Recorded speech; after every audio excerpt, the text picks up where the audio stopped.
தோள் காயத்தின் வேதனையை தியானித்து 10ஆம் செபம்.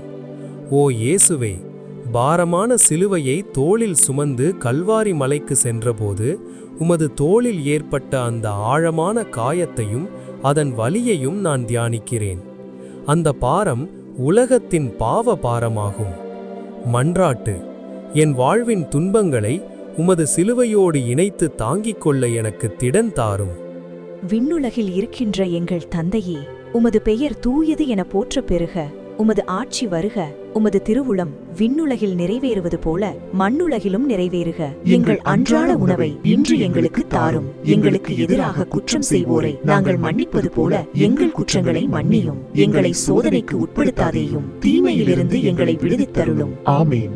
அருள் நிறைந்த மரியே, ஆண்டவர் உம்முடனே, பெண்களுக்குள் ஆசி பெற்றவர் நீரே. உம்முடைய திருவயிற்றின் கனியாகிய இயேசுவும் ஆசி பெற்றவரே. தூய மரியே, இறைவனின் மாதாவே, பாவிகளாயிருக்கிற எங்களுக்காக இப்பொழுதும் எங்கள் இறப்பின் நேரத்திலும் வேண்டிக் கொள்ளும். ஆமேன். தந்தைக்கும் மகனுக்கும் தூய ஆவியாருக்கும் மாட்சிமை உண்டாகுக. தொடக்கத்தில் இருந்தது போல இப்பொழுதும் எப்பொழுதும் என்றென்றும் இருப்பதாக. ஆமேன்.